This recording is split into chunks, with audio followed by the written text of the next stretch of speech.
Dokter ini ketika melihat jam tangan mahal di tangan seorang gelandangan, menjadi serakah dan ingin mengambilnya meskipun rekannya menyarankan agar dia tidak melakukannya. Jack tetap tidak peduli. Tiba-tiba pada saat itu gelandangan tersebut terbangun dan berkata, "Terima kasih," yang membuat Jack sedikit terkejut. Dia kemudian berlari ke ruang pribadinya untuk mencoba jam tangan itu. Namun jarum jam mulai berputar dengan sangat cepat, membuat Jack merasa sangat bingung. Pada saat itu, rekannya berlari masuk dan melihat sesuatu yang mengerikan telah terjadi. Wajah dan tubuh Jack telah menua dengan cepat. Dia segera melihat ke cermin dan merasa sangat ketakutan. Sekarang Jack sadar bahwa penyebab utamanya adalah jam ajaib ini. Tetapi dia tidak tahu cara menghilangkannya. Jack segera berlari ke ruang rumah sakit untuk mencari gelandangan tersebut. Tetapi dia tidak ada di sana. Sebagai gantinya, ada seorang pria muda yang sedang merapikan barang-barangnya untuk persiapan keluar dari rumah sakit. Pria itu berkata kepada Jack, "Saya adalah gelandangan itu. Terima kasih telah menyelamatkan saya." Jack panik dan berkata kepada gelandangan itu untuk segera melepas jam tangan dari tangannya. Tetapi dia hanya tersenyum sinis dan menjawab, "Saya tidak akan membuat kesalahan yang sama lagi. Ini sangat menakutkan." Dia bahkan memperingatkan Jack bahwa sekarang dia hanya memiliki 1 hari untuk hidup.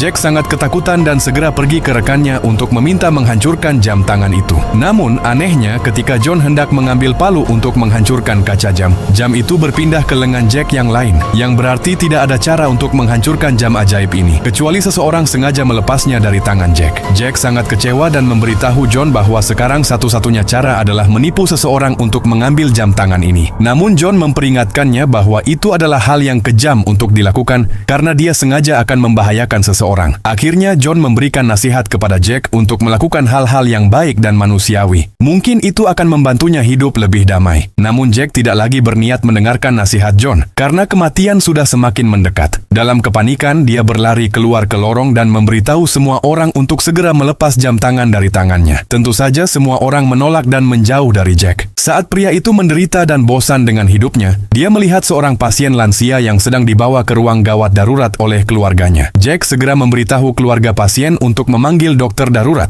Memanfaatkan kesempatan itu, dia mengambil tangan pasien dengan